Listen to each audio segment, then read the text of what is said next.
Alors bonjour et bienvenue à tous sur cette nouvelle vidéo qui va concerner encore la sociologie des organisations et on va jeter un petit coup d'œil sur ce qu'on appelle l'organisation scientifique du travail issue des travaux de Taylor qui sont devenus avec le temps le Taylorisme.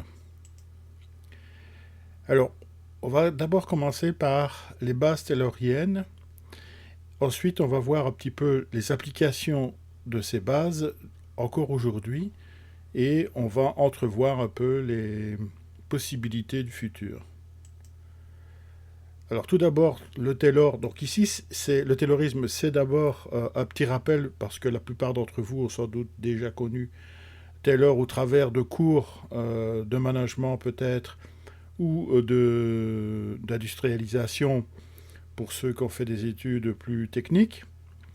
Bref, notre ami Taylor, donc, c'est un ingénieur américain du début du XXe siècle, fin du XIXe, début du XXe, et qui est connu pour ce qu'on appelle l'organisation scientifique du travail. Alors pourquoi ça s'appelle comme ça? Tout simplement parce qu'à l'époque, la science se développe à un rythme effréné et on pense que tous les problèmes peuvent se régler par la science. D'où l'extrapolation vers l'organisation même du travail. Et donc c'est pour ça que on a appelé son système organisation scientifique du travail. Et on va voir pourquoi dans les éléments qui suivent. En 1912, donc, il publie les principes du management scientifique. Alors, son objectif, c'est de rationaliser le temps de travail, parce qu'il a fait des observations sur les endroits où il travaille, et il s'est aperçu qu'il y avait une, entre guillemets, mauvaise organisation. Alors, le sens scientifique de sa démarche consiste donc à chiffrer, donc principalement, mais c'est pas que ça, mais disons que ce qu'on retient encore aujourd'hui, c'est le chiffrage du temps de travail, donc les tâches qui sont exécutées, d'une part, et organiser le travail en vue de l'améliorer. Donc il y a un peu ces deux aspects-là. Alors souvent, le second est souvent un petit peu occulté dans la plupart des informations qu'on transmet aux étudiants. Alors pourquoi fait-il cela? Tout simplement parce que un grand chercheur anglais, Lord Kelvin, qui a eu un mot d'ordre. Donc pour lui, si vous ne pouvez pas mesurer, bah, vous ne pouvez pas tout simplement améliorer ce que vous faites. Donc le principe est de quantifier en fait tout ce qu'on peut pour avoir une idée de ce que l'on fait afin de pouvoir l'améliorer.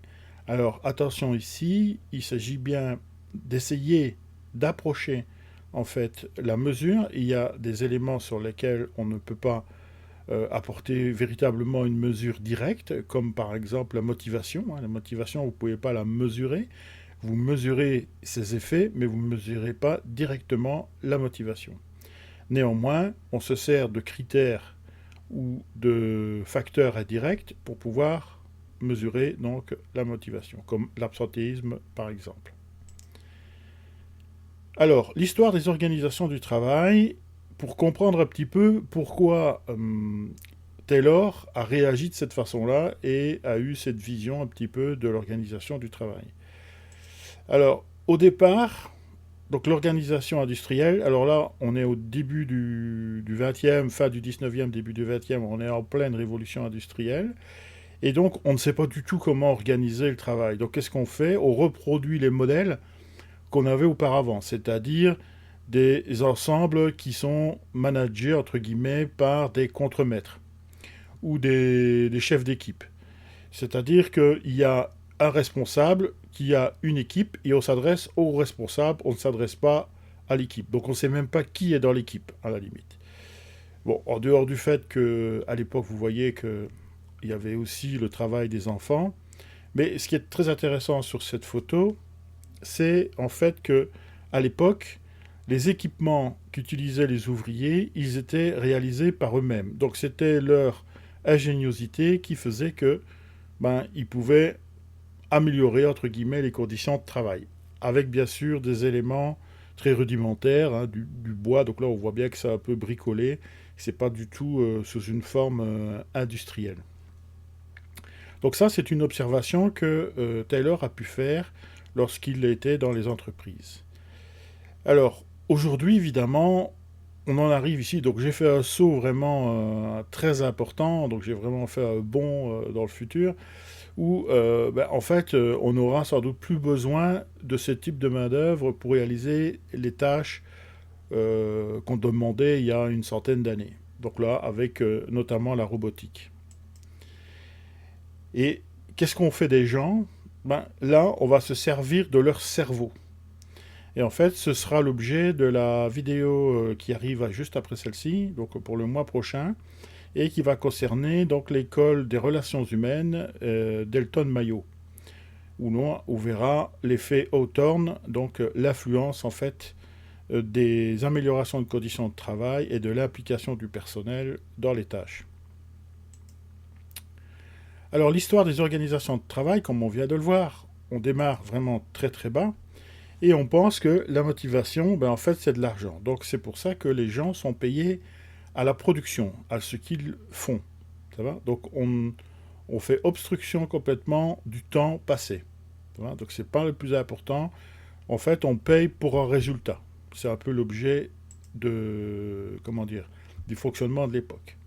Alors ici, on est déjà dans quelque chose d'un peu plus évolué par rapport à ce qu'on a vu tout à l'heure. Là, on a carrément des machines. Mais souvent, on va retrouver la même structure, c'est-à-dire, on va retrouver des chefs d'équipe à qui on s'adresse directement sans s'adresser aux ouvriers, ou aux ouvrières en l'occurrence ici, parce que c'était des ouvrières du tissage. Donc on voit simplement que l'évolution, elle a été mécanisée. Et en fait, ce qu'on doit faire, enfin ce qu'a fait Taylor, c'est adapter l'être humain à la machine. Donc c'est un peu ça plutôt que de faire le contraire. D'accord? Alors, bien évidemment, on adapte quand même la machine à l'humain, ne serait-ce que pour les positions, hein, les hauteurs par exemple. Mais pour le reste, c'est vraiment l'être humain dans les tâches manipulatrices, c'est l'être humain qui s'adapte au rythme des machines. Donc si la machine a un rythme, l'être humain doit suivre ce rythme. Et donc, encore une fois, on était rémunération à la production, c'est-à-dire au nombre de pièces produites, ça va, sans se préoccuper du temps passé. Et donc, on s'est mis à réorganiser le travail pour les ouvriers. Ça va. Alors, pourquoi est-ce qu'on a pris conscience du temps passé? Tout simplement parce que les prêts pour les investissements pour ces fameuses machines sont comptabilisés en temps, en années, ça va, donc dans une durée. Or, si vous voulez rentabiliser le plus rapidement possible vos investissements en termes de machines, eh bien, il faut calculer le temps que vous allez l'utiliser par rapport à la production que vous sortez. Donc, si vous sortez 10 pièces en 8 heures, et que vous pouvez produire jusqu'à 1000 pièces, vous divisez le nombre et vous avez le nombre d'heures que vous allez occuper cette machine. Le problème, c'est que la machine va s'user, d'accord, ou s'user elle directement ou tous les éléments qui tournent autour, et qui fait que vous allez devoir réinvestir. Alors, en fait, ce qu'on cherche à faire, c'est à produire le plus possible dans un temps le plus court possible. Donc c'est la productivité, tout simplement. Et donc une question de rentabilité financière qui est toujours d'actualité aujourd'hui. Alors, donc suite à toutes ces observations, qu'a fait notre Mr. Taylor? Donc il a posé 4 principes. D'abord, il a observé ce qu'il a appelé, lui, une flânerie systématique, c'est-à-dire que les gens passaient du temps à des tâches non valorisées. Ça va? C'est-à-dire qu'il n'y avait pas de valeur ajoutée pour le client. Donc on ne peut pas facturer en quelque sorte. Donc c'est par exemple la recherche d'outils, c'est la résolution de petits problèmes, voilà, c'est ce genre de choses qui est un peu pour lui donc une flânerie systématique, c'est-à-dire qu'on ne sait pas trop ce que font les gens, en fait. Ça va? Et donc pendant ce temps-là, ils ne produisent pas. Hein, on en revient toujours au point de départ. Donc la solution a été de chronométrer, tout simplement. Donc de savoir déjà de combien de temps on dispose pour réaliser une tâche. Donc on a appliqué le principe de Lord Kelvin, donc il faut mesurer pour pouvoir améliorer. Ça va? Améliorer dans le sens de la productivité dans ce cas-ci. Donc identifier et améliorer les tâches ainsi que les conditions de travail. Donc toujours pour essayer de diminuer ce temps passé sur les tâches. Et donc pour faire ça, donc en fait si vous voulez c'est un peu une conséquence comment dirais-je, d'une étape vers une autre étape. Donc ici pour faire du chronométrage, ben, on va sélectionner les ouvriers. C'est-à-dire qu'on va recruter, sélectionner et former le personnel en capacité d'apprendre. Donc ça c'est vraiment un élément extrêmement important. En capacité d'apprendre, ça veut dire aussi que bon, ben, les gens qui peuvent apprendre plus rapidement ben, sont plus vite efficaces et donnent une meilleure rentabilité, tout simplement. Donc là, on calcule simplement en termes de rentabilité, pas en termes de conditions humaines. On est bien d'accord. Ici, on ne pense pas en fait l'être humain comme un être humain en quelque sorte, hein, mais plutôt comme une ressource qu'on doit exploiter. C'est plus ou moins un petit peu le sens de l'époque. Donc il faut se remettre dans l'époque, hein, bien évidemment. Alors certes, encore aujourd'hui, ça peut être le cas dans certaines entreprises, mais bon, on est en train d'évoluer théoriquement vers le sens du travail et vers l'application du personnel dans ce qu'il a à faire.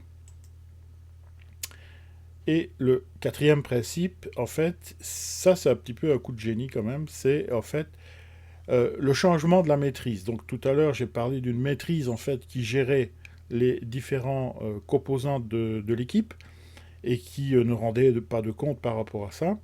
Ici, la maîtrise va changer un petit peu et elle va être plutôt chargée d'une manière technique. C'est-à-dire, ici, il parle de préparer le travail. Ça veut dire quoi? Ça veut dire simplement veiller à ce que, ils aient tous les outils à disposition, qu'ils soient en bon ordre de marche et que tout puisse fonctionner correctement.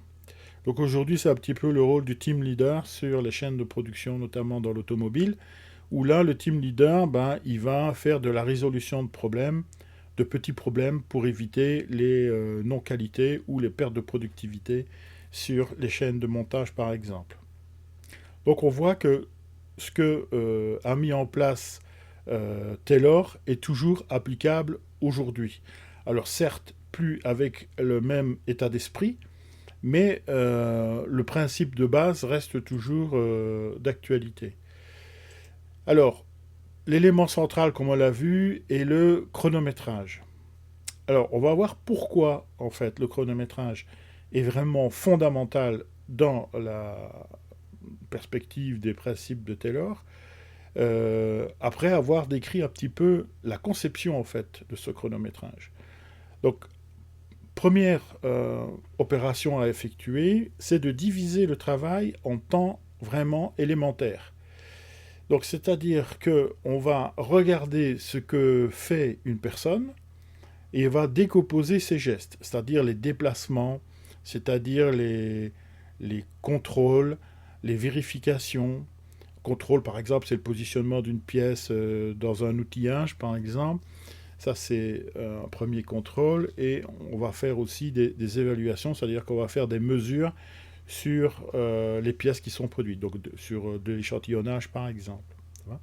Bref, donc là, on divise simplement le travail en temps élémentaire. Donc on part d'une tâche connue et on essaie de la diviser le plus possible. Alors, petite remarque là-dessus, le mieux est de ne pas prendre des gens qui sont déjà, expérimentés dans la tâche. Il vaut mieux prendre des gens qui ne connaissent rien dans la tâche qui est demandée. Pourquoi? Tout simplement parce que les gens qui ne connaissent rien vont être beaucoup plus observateurs et ne vont pas globaliser. Ils vont plutôt analyser, donc décomposer en espaces vraiment très très courts. Tandis que quand on est expérimenté, on a tendance à globaliser et synthétiser. Donc ça, c'est une petite remarque. Deuxième remarque, c'est toujours utilisé, donc cette division du travail, dans des outils comme le SMED, par exemple, dans l'amélioration continue. Alors, deuxième élément, c'est d'identifier les gestes et déplacements inutiles et de les éliminer. Donc ça, on retrouve encore ça aujourd'hui, dans le Lean notamment, pour éliminer tous les gaspillages. Donc c'est un peu l'idée. Et ainsi que toutes les tâches qui sont à non-valeur ajoutée. Donc je vous rappelle, on est quand même début du 20e.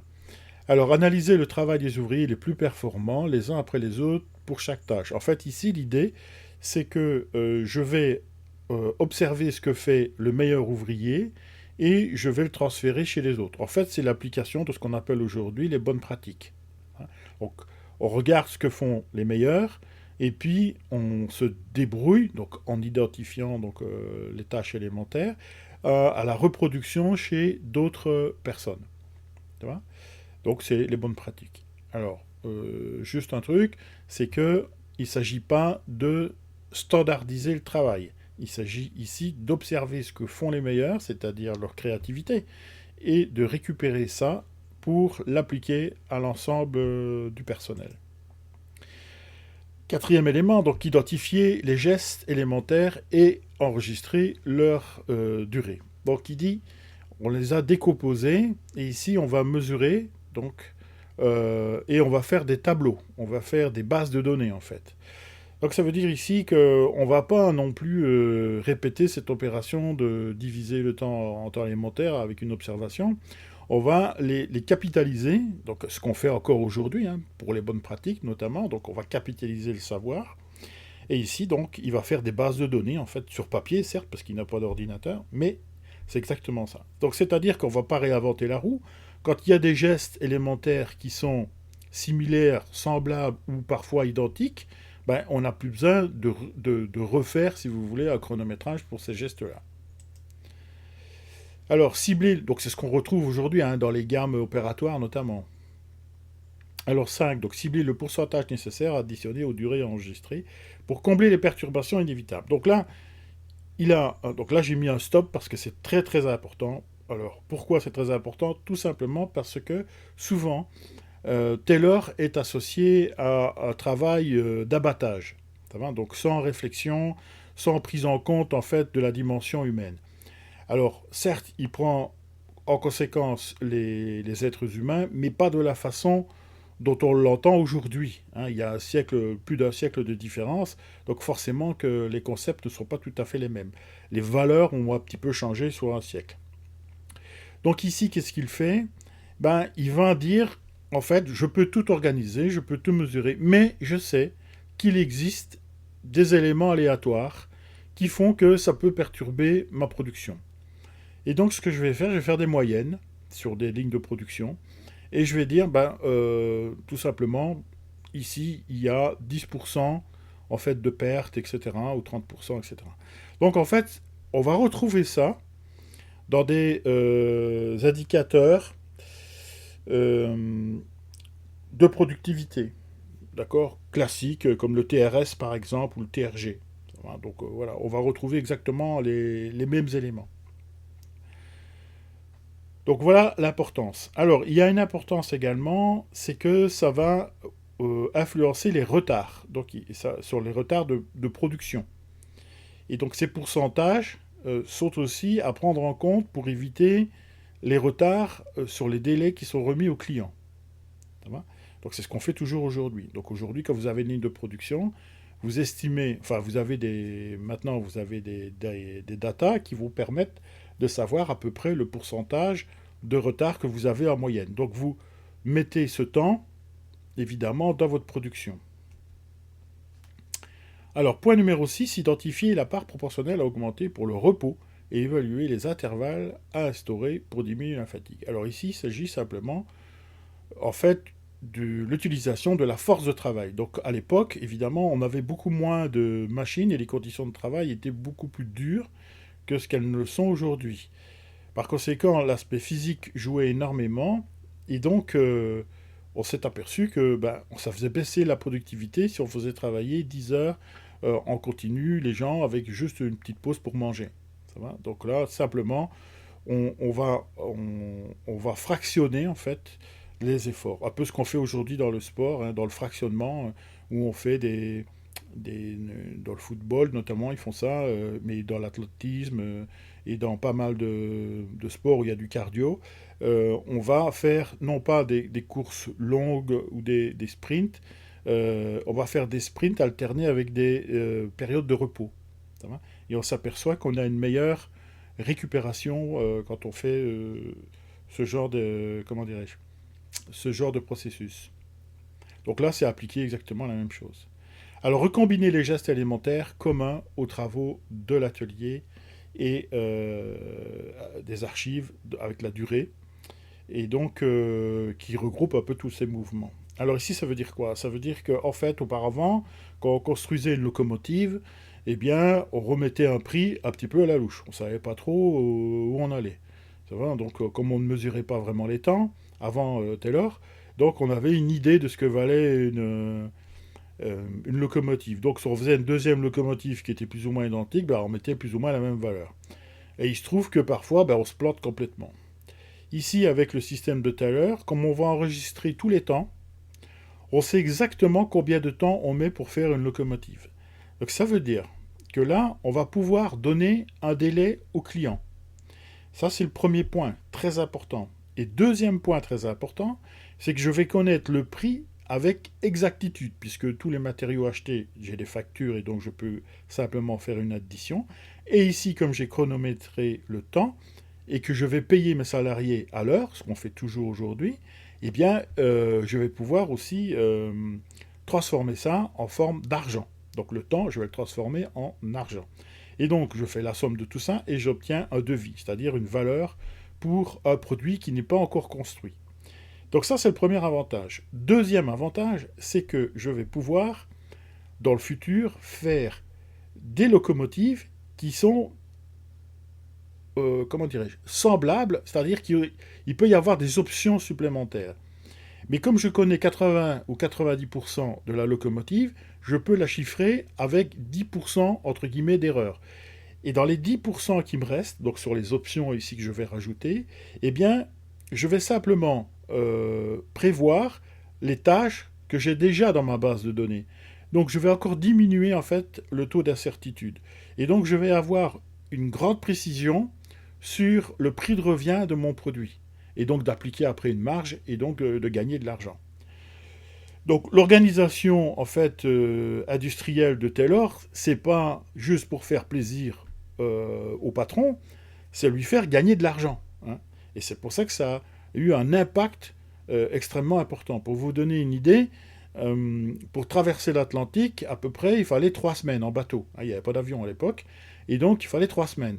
Eh bien, un mois et demi après, ce que Taylor a mis en place, donc le bouquin qu'il a écrit, et puis avec les applications qu'il avait déjà faites sur son lieu de travail, eh bien, ça a eu un impact tellement fort que même 1 à 2 mois après, les Européens commençaient à utiliser exactement la méthode de Taylor. Donc c'est pour vous donner une idée de cet impact. Alors, donc là, on a parlé du chronométrage. Maintenant, regardons ce qui se passe dans la maîtrise fonctionnelle. Donc, premièrement, il s'agit de développer donc, ce qu'il appelle, lui, la science du travail par l'étude des temps élémentaires. Donc ça, c'est ce qu'on va retrouver dans les méthodes. Ça va. Donc aujourd'hui, ça a été développé vers les méthodes. Mais à l'époque, en fait, c'est le contremaître qui va s'occuper de ça. Donc en fait, quand on parle de maîtrise fonctionnelle, ça veut simplement dire que c'est plus un contremaître qui va aller travailler sur le terrain, ce qui se faisait auparavant. En fait, le contremaître, à l'époque, c'était, donc avant Taylor, si je puis dire, c'était le meilleur ouvrier, en fait. Ça va. Donc celui qu'on engageait parce qu'il était très bon. Et on supposait qu'il formait toutes ses équipes avec sa façon de faire, et donc que le travail serait bien fait. Donc voilà l'idée. Aujourd'hui, avec Taylor, on change complètement de système et il ne va plus agir directement sur le terrain, mais il va s'occuper de l'organisation administrative. Donc là, je vous renvoie à la vidéo précédente qui concernait Fayol et l'aspect administratif. D'accord? C'est-à-dire que ce que Taylor a créé, c'est qu'il va créer en fait une charge administrative de plus en plus importante suivant la taille de l'entreprise, et c'est pour ça qu'on a un système dit aujourd'hui bureaucratique. Ça, c'est le premier point. Le deuxième point, donc instruire, aider et guider les agents d'exécution. Donc c'est simplement appliquer donc les fameux gestes élémentaires et qu'ils puissent les réaliser dans les délais qui sont demandés. Mais il va aussi recruter le personnel, donc le sélectionner, donc le mettre le meilleur ouvrier au meilleur poste. Ça va. Donc il ne fait pas que ça. Aujourd'hui, bon, c'est un peu le RH et puis les managers qui font ce genre de travail. Alors, de les pourvoir en outils et d'assurer la maintenance de ces derniers. Donc là, il y a une responsabilité en fait de la maîtrise, c'est que c'est plus l'ouvrier qui s'occupe de savoir si ces outils sont en bon état, c'est la maîtrise qui va s'en occuper. Donc lui, il a cette responsabilité-là d'exiger, enfin, ou de demander des tâches à réaliser dans des temps impartis. Et donc, pour pouvoir le faire, bah, il faut des moyens, et c'est à lui d'assurer les moyens. Ça, par contre, ça s'est un petit peu perdu aujourd'hui, puisqu'on saucissonne un peu les responsabilités, et on noie un peu les responsabilités. Alors, certes, on revient avec la maintenance de premier niveau, etc. Mais enfin, c'est pas du tout le même cadre que ce qu'on avait de l'époque de Taylor. Alors, élaborer donc, le programme des opérations, c'est ce qu'on fait aujourd'hui avec la planification, tout simplement. Et donc là, il va savoir qui fait quoi, quand, comment. Voilà, donc ça, c'est un des points très importants. Donc il va organiser en fait le travail. Et là, comme il a les temps chiffrés, donc je peux cumuler les temps et donc fixer mes fameux délais dont j'ai parlé tout à l'heure. Donc voilà pour la maîtrise fonctionnelle et son rôle par rapport au chronométrage et à l'application en fait de l'organisation scientifique du travail. Alors le développement du taylorisme aujourd'hui, qu'est-ce que c'est? Ben, c'est le service des méthodes dont j'ai parlé tout à l'heure. Donc avec les gammes opératoires, avec les nomenclatures, avec toute cette partie administrative. Donc ça, c'est un peu lui qui est un peu à l'origine de tout ça. Également avec le service ordonnancement. Donc le service ordonnancement. Donc là, si vous voulez avoir plus d'informations, je vous engage à aller voir les vidéos que j'ai faites sur les documentations techniques où j'explique un petit peu le rôle et les différents flux, notamment dans la production. Entre les flux de physique et les flux, disons, administratifs ou documentaires. Alors, le service ordonnancement, c'est celui qui donne donc les priorités. Donc ça, c'est quand vous avez des volumes importants avec des catalogues de produits extrêmement fournis. Et donc, dans ce cas-là, eh bien, il faut bien s'organiser puisqu'on a des temps d'occupation machine et homme, évidemment, homme-machine. Bon, enfin, on considère, enfin, tout au moins à l'époque, un temps d'occupation machine, puisqu'on considère qu'on a toujours quelqu'un de disponible pour pouvoir travailler sur une machine. Alors, consistait donc à lancer des fabrications de production suivant un ordre donné. Le service dispatch, donc ça, c'est apparu bien après, hein, évidemment. C'est un service, alors là, on est dans des tailles vraiment extrêmement importantes. Donc, on a fait un ordonnancement, on a des méthodes, mais sur le terrain, on est obligé de, comment dire, d'adapter en fait la programmation que l'on a faite aux réalités du terrain. Pour, par exemple, tous les inconvénients ou tous les aléas qui peuvent arriver. Je sais pas, moi, des ouvriers qui sont pas là, des pannes machines pour la manutention, par exemple, etc. etc. Voilà. Et donc, qui se rapproche le plus de distribution. Donc, la fonction de ce service est caractérisée par l'attribution au plus proche du terrain des ressources nécessaires à la réalisation. Alors, l'ordonnancement, je précise on donne les grandes lignes, hein, on ne va pas dans le détail. Donc le dispatch, lui, il assure plus le détail, en fait, en gros, hein, pour schématiser. Alors le service planning, lui, son rôle, c'est le maintien dans le temps de l'ordonnancement. Donc l'ordonnancement donne des priorités, et le service planning, lui, va quantifier tout ça. Donc il va fixer des dates, en fait, en tenant compte des jours fériés, par exemple. D'accord? Donc à Noël, Nouvelle Année, etc., etc. Alors de production qui permet de prévoir les délais. Donc c'est ce que je viens de dire. Le suivi donne des informations sur l'allure des ateliers et indique les mesures à prendre avant de cumuler les retards. Donc en fait, lui, ce qu'il fait, c'est de cumuler ces fameux retards. C'est-à-dire que il y a des conséquences. C'est-à-dire que sur une première production, si elle est en retard, ça va faire un petit peu effet domino. Ça va aussi engendrer des retards sur la production suivante, etc., etc. Et donc on essaye d'éviter ça, et c'est pour ça qu'on met ces fameux temps intermédiaires. Donc on allonge le temps, en fait, d'une valeur en pourcentage qui représente en fait les aléas possibles sur les lignes de production. Possibles, c'est-à-dire connus, hein, tout simplement. Donc on a capitalisé, bien évidemment. Alors, le développement du chronométrage aujourd'hui, donc le taylorisme, ben, on va le retrouver dans des, je ne sais pas si c'est des institutions, alors il y a des bureaux hein, qui s'occupent de ça, comme donc le MTM, donc ce sont les mesures des temps de mouvement. Donc vous avez des grilles euh, qui peuvent être faites par secteur d'activité, d'accord, et on applique des coefficients donc, qui sont proportionnels aux conditions dans lesquelles on va exercer. Donc on a un temps élémentaire, comme on l'a vu dans la description de Taylor, mais on va affecter les coefficients, suivant la charge de travail, suivant la hauteur, suivant l'effort à fournir, etc. etc. Ça va. Bon, on ne va pas entrer trop dans le détail, mais sachez que ça existe. Alors il y a la méthode des temps standards, donc ça c'est propre à une entreprise la plupart du temps, c'est-à-dire que l'entreprise va faire cette fameuse décomposition de temps et va fixer des temps. C'est ce qu'on va retrouver dans les fameuses gammes opératoires. Donc c'est en fait une base de données particulière. Alors ça peut être particulier à un atelier, par exemple, dans une même entreprise. Et puis dans un autre atelier, ben, on n'aura évidemment pas forcément les mêmes temps, même si on a les mêmes machines et si on a plus ou moins les mêmes, comment dirais-je, opérations à effectuer. Opérations élémentaires, bien entendu.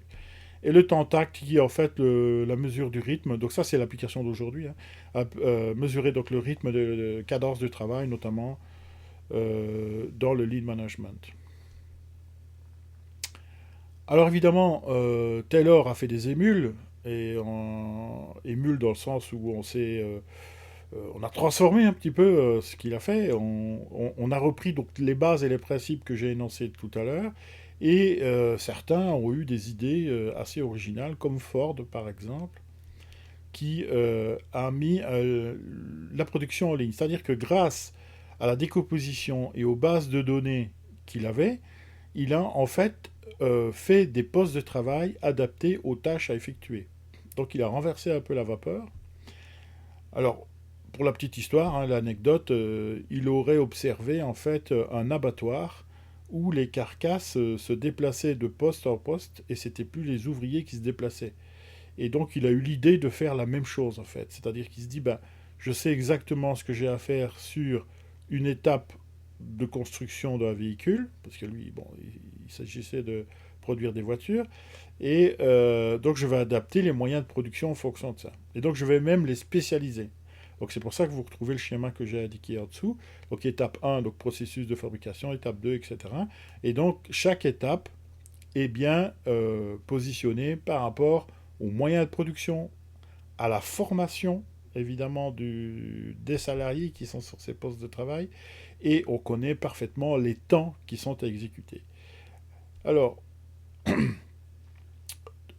Ford, grâce à cette division du travail, donc ne fait réaliser qu'une seule tâche par salarié, ou vraiment le strict minimum. Mais disons, considérons une seule tâche à effectuer par salarié. Et donc, c'est extrêmement facile à former. Comme il va répéter cette tâche, donc il y a une répétition, il va augmenter sa dextérité, c'est-à-dire sa rapidité par rapport à la réalisation même de cette tâche. Donc il gagne un peu sur tous les tableaux, si vous voulez. C'est-à-dire que là, je vais spécialiser mes ouvriers, donc je vais être plus rapide dans la formation, ça c'est le premier point. Deuxième point, à force de répéter, ben, il va devenir de plus en plus performant, un peu comme un sportif qui veut s'entraîner, quoi. Il s'entraîne tous les jours pour avoir le meilleur résultat possible et pouvoir concourir dans des compétitions prestigieuses. Hein, donc c'est à peu près le même principe. Donc, augmentation de cette dextérité, et donc on a une augmentation de la qualité. Alors, qualité, il faut s'entendre, c'était peut-être pas toujours la qualité en termes de qualité de réalisation, encore que c'était aussi qualité en termes de productivité. Ça va. Alors, évidemment que les automobiles de l'époque étaient relativement simples à monter, donc les assemblages sont relativement simples, donc il y avait vraiment peu de risques de problèmes. Puisque plus vous multipliez le nombre de pièces, et plus vous risquez d'avoir des problèmes. Et donc vous pouviez à ce moment-là réaliser dans un temps record et avec un prix évidemment beaucoup plus bas et une rentabilité puisque vous pouviez faire un prix de revient très bas, mettre une marge appréciable, mais être quand même en dessous du prix de la concurrence. Ce qui fait que bon, il a explosé les compteurs et que bon, bah, tout le monde a appliqué sa technique après. Voilà, et aujourd'hui, c'est ce qu'on appelle l'organisation en flux continu, tout simplement. Poste de travail, une phase du processus. Voilà ce qu'on applique. Alors, le Taylorisme, Ford et le social. Donc là, on évolue un petit peu aujourd'hui avec, disons, les valeurs d'aujourd'hui. Et donc, il s'agit bien pour Ford d'un modèle économique, hein. Donc, avec des salaires élevés. Donc, ça, c'est quelque chose aussi qui n'est pas souvent relevé. C'est-à-dire qu'il y a des salaires élevés, mais non pas pour qu'ils puissent acheter une Ford T. Hein, ça, c'est ce qui était un petit peu dans la légende. En fait, Ford n'était pas du tout quelqu'un de social, hein. C'est quelqu'un qui était plutôt, comment dire, rationaliste, si je puis dire, pour pas dire plus. Alors, mais qui est extrêmement intelligent. Et donc, il dit, bah, écoute, moi, j'ai formé avec mon système des salariés et j'ai pas envie qu'ils aillent voir ailleurs. Donc, ils aillent à la concurrence, tout simplement. Parce que, en fait, comme on est sur des gestes élémentaires, ben, monter une roue, il y a très peu de différence entre une marque et une autre marque. Donc, il avait intérêt à conserver ses salariés. Donc, c'est pour ça qu'il avait des salaires relativement élevés. Alors, introduction de la consommation de masse, évidemment, puisqu'il fait des prix relativement bas, avec des produits, entre guillemets, de qualité, et donc ce qui fait que, bon, bah, ça fait une traînée de poudre, évidemment. Alors, les inconvénients, c'est qu'il y a l'aliénation au travail par des tâches répétitives, c'est-à-dire que là, bah, les gens, c'est des robots, en fait, les gens qui sont sur la ligne de fabrication, donc je vous renvoie au fameux film de Charlie Chaplin, Les temps modernes. Bon, je suppose que vous avez tous vu ce film-là. Alors aujourd'hui, on essaye d'éviter évidemment ce genre de choses, hein, si on peut, hein. C'est pour ça qu'on fait des polycompétences, c'est-à-dire que les gens, même sur les lignes de production, ne font pas tout le temps ne sont pas tout le temps au même poste. Ils peuvent voyager un petit peu sur la ligne de production. Alors ça permet évidemment de changer un petit peu les habitudes des salariés, et en même temps, ça permet avec une polycompétence comme ça de pouvoir répondre à des besoins éventuels sur certains postes de travail. En cas d'accident, par exemple, accident de chaîne, hein, il faut mettre un coup à un poste pour pouvoir récupérer le retard. Ben, je sais que je pourrais multiplier, par exemple, enfin pas ad vitam, mais on peut répéter, on peut améliorer en mettant plus de personnel sur des postes de travail. Alors, ou en les décalant dans le temps en faisant du 3-8 alors qu'on faisait du 2-8 par exemple. Alors, apprentissage métier, donc rapide, compétences faibles. Donc ça, ah oui, élément extrêmement important. Alors, à l'époque, évidemment, la majorité des ouvriers... Donc là, je reviens un petit peu sur ce que Taylor a connu, hein. Donc, mais c'est toujours valable aujourd'hui, ça. En fait, ce qui se passe, c'est que à l'époque, révolution industrielle, donc c'est tout nouveau. Donc l'industrie, bah, il y en a, mais c'est des manufactures. Ils appellent ça des manufactures, c'est-à-dire qu'il y a beaucoup de main d'œuvre en fait pour pouvoir réaliser des produits. Et ce qui se passe, c'est que l'apprentissage métier ben, est extrêmement compliqué à faire, puisque, comme on l'a vu, il n'y a pas de division du travail, etc.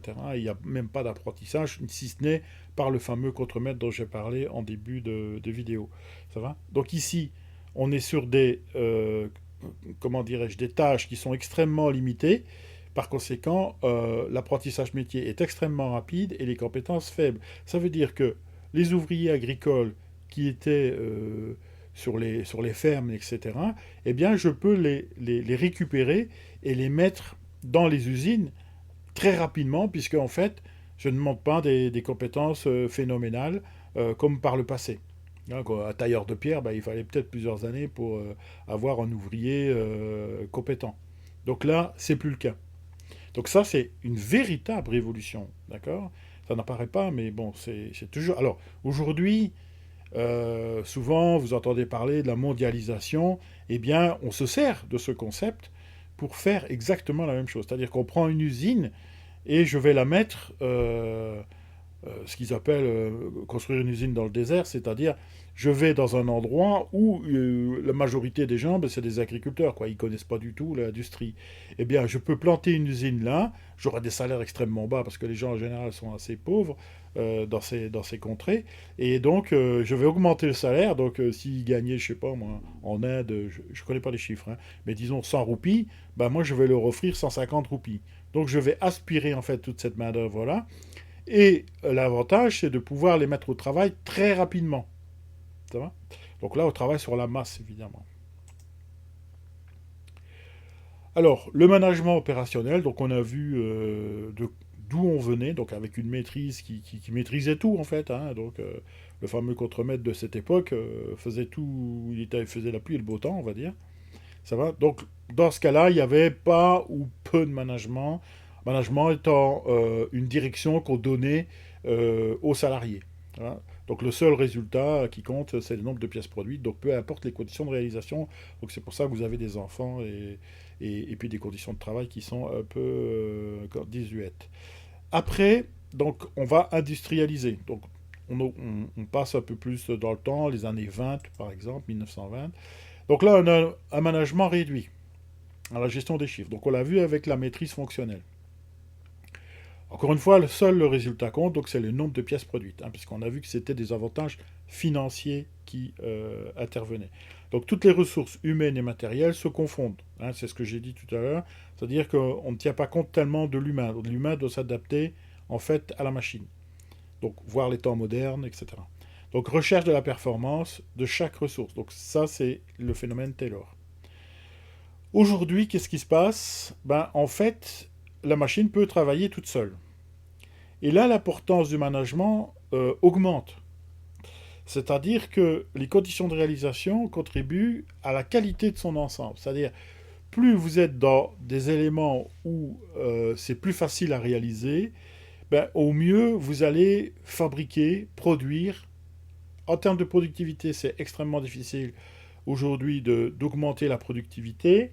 Alors, quelquefois, on y arrive, bien évidemment, mais on a des processus qui sont quand même extrêmement établis, avec des durées qui sont quand même bien établies aussi.